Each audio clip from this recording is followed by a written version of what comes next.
What's going on, everybody? And welcome back to another episode of South Stand Stories. This series, of course, we go through everything happening in and around the world of Leeds United, and we have a little talk about it. And what an end it has been to a dramatic day of football in the Championship, and an end that is very, very, very appeasing as a Leeds United fan. A nice 3-1 victory against Swansea, and it was made oh so sweeter by Leicester getting absolutely ransacked in the 93rd minute and conceding against Sheffield Wednesday, dropping points over there, and Leeds are now just 8 points behind Leicester, starting to get ourselves back up in the mix. Unfortunately, Ipswich have just finished their match against Millwall and they've won 3-1, so they are still 7 points clear of us. But Leeds continuing our win streak at home, and another very comfortable performance. Am I entirely happy with it?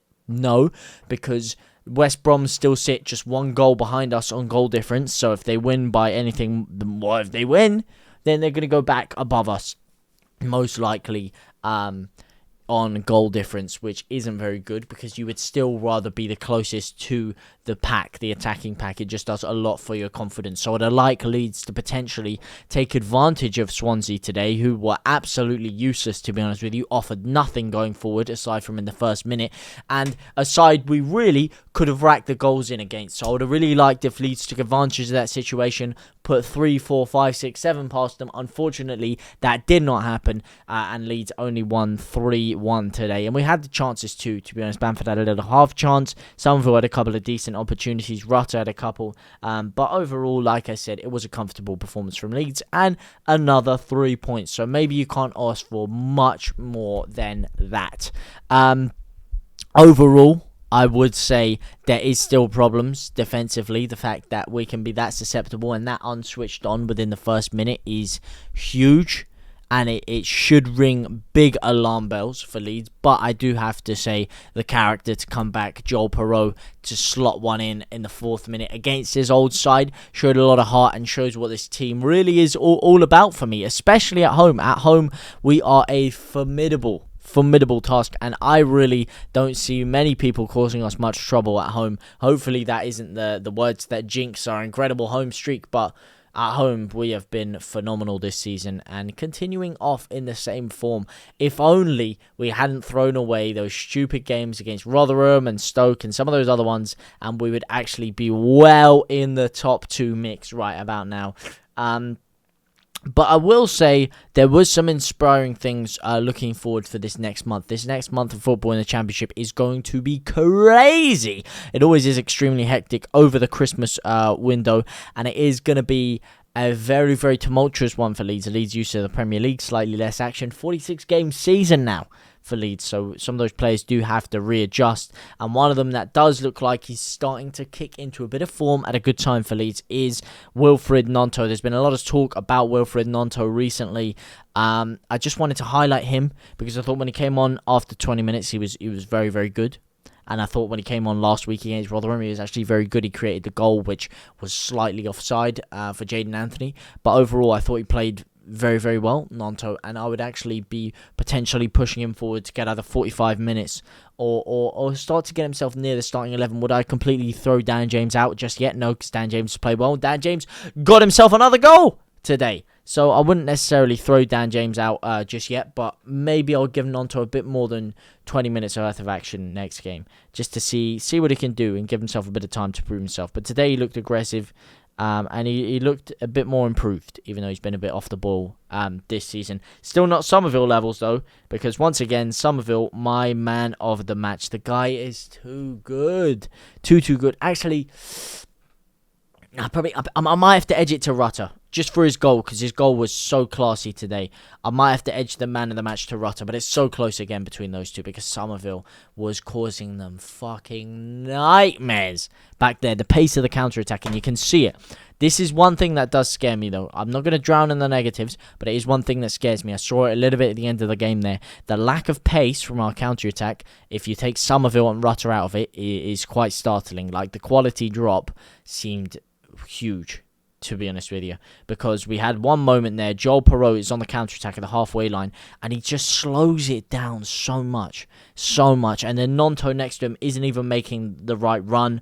He's dropping back to pick the ball up beside him, and it just completely cuts our entire counter-attack away. And we ended up like passing over to Furbo, who was like stood still in it. The whole counter-attack was gone. It completely killed everything.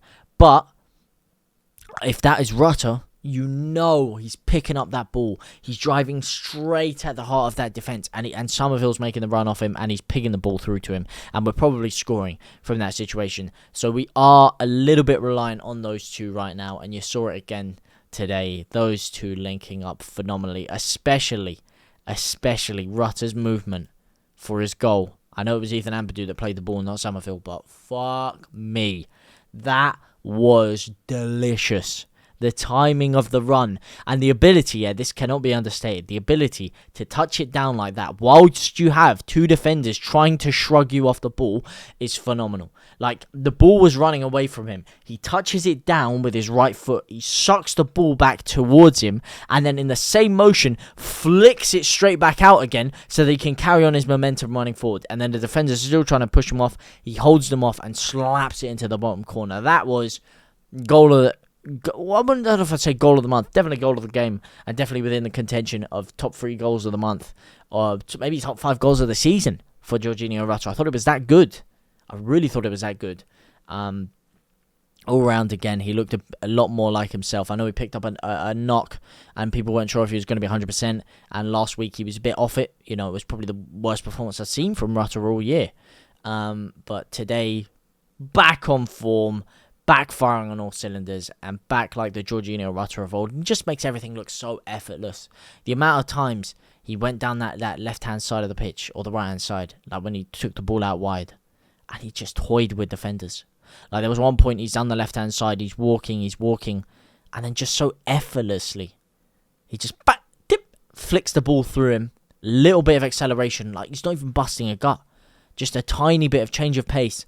And he fucking cruises past the defender, puts a great ball into the box, and Leeds almost score from it. But these are the positive things for Leeds going forward.